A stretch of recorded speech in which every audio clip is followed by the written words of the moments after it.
பார்க்கலாமா? வாங்க ஃப்ரெண்ட்ஸ், வீடியோக்குள்ள போலாம்.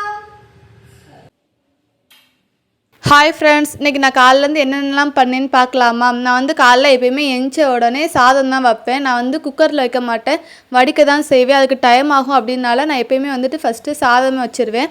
அப்புறமாட்டி சாம்பாருக்கு வந்துட்டு காய் எல்லாமே கட் பண்ண ஆரம்பித்தேன். நாங்கள் வந்து பால் வந்து மாட்டுப்பால் தான் வாங்குவோம், பாக்கெட் பால்லாம் வாங்க மாட்டோம். அது வந்து வர்றதுக்கு கொஞ்சம் டயம் இருந்தது. சரி, அதுக்குள்ளே சாம்பார் வச்சிடலாம் அப்படின்ட்டு சாம்பாருக்கு எல்லா காயுமே கட் பண்ணிவிட்டு சாம்பார் வைக்க ஆரம்பிச்சிட்டேன். நான் வந்து சாம்பார் வந்துட்டு எல்லா 2 பருப்பு போடுவேன். துவரம்பருப்பு, பாசிப்பருப்பு 2 பருப்பு போட்டு காயெல்லாம் போட்டு ஒன்றாவே நான் வந்துட்டு சாம்பாருக்கு வச்சுருவேன்.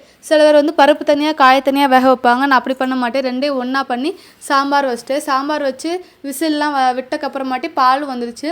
அப்புறமாட்டி எனக்கு, தம்பிக்கு, என் ஹஸ்பண்டுக்கு எல்லாத்துக்கும் தனியாக காப்பியெல்லாம் காய்ச்சி முடிச்சுட்டு நாங்கள் எல்லோரும் காஃபி குடிச்சிட்டோம். அப்புறமாட்டி வந்துட்டு கூட்டுக்கு வந்து நான் வந்து இன்றைக்கி கேரட் தான் வச்சுருந்தேன். கேரட் அப்படியே வந்து அவிய வச்சுட்டேன் விசில் போட்டு. அப்புறமாட்டி சாதமும் வெந்துருச்சு. சாதம் வெந்தோடனே அதையும் வடிய வச்சுட்டேன். அப்புறமாட்டி இன்றைக்கி சாம்பார்னால பொங்கல் வீட்டில் வைக்கலாம் அப்படின்னு நினச்சிட்டு பொங்கலுக்கும் அது எல்லாமே குக்கரில் வச்சு அதே தனியாக விசில் போட்டு குக்கரில் வச்சு அடுப்பில் வச்சுட்டேன். அப்புறமாட்டி நான் வந்து கேரட் வந்துட்டு குக்கர்லேருந்து எடுத்ததுக்கப்புறமாட்டி எல்லா பொரியலும் பண்ணி எல்லாமே முடிச்சுட்டு சாப்பாடு டிஃபன் எல்லாமே செஞ்சு முடிச்சுட்டு அப்புறமாட்டி என்னோடய ஹஸ்பண்டுக்கு பொங்கல், சட்னி, சாம்பார் வச்சு அது கூட வந்து வடை வச்சுருந்தேன். வடை வந்து கடையில் தான் வாங்கியிருந்தோம். வடையை வச்சு காலை சாப்பாடு கொடுத்துட்டு அப்புறமாட்டி டிஃபன் பாக்ஸுக்கு எல்லாமே பேக் பண்ணி அவங்களுக்கு கொடுத்து முடிச்சுட்டு அவங்க ஆஃபீஸ்க்கெலாம் போனதுக்கப்புறமாட்டி தான் நான் வந்து வீடெல்லாம் க்ளீன் பண்ண ஆரம்பித்தேன். பெட்டெல்லாம் எடுத்து வச்சுட்டு அப்புறமாட்டி வீடெல்லாம் தூத்து தொடச்சேன். 3 ரூமே தனியாக தொடச்சிட்டு இன்றைக்கி வெள்ளிக்கிழமனால எப்பயுமே தொடச்சிருவேன். அது மாதிரி இன்றைக்கும் ஃபுல்லாகவே வீடு ஃபுல்லாக தூத்து மாப்பெல்லாம் வீடு ஃபுல்லாக போட்டு முடிச்சிட்டேன். போட்டு முடிச்சதுக்கப்புறமாட்டி வாசல்லாம் அலசி விட்டு கோலம் போட்டேன்.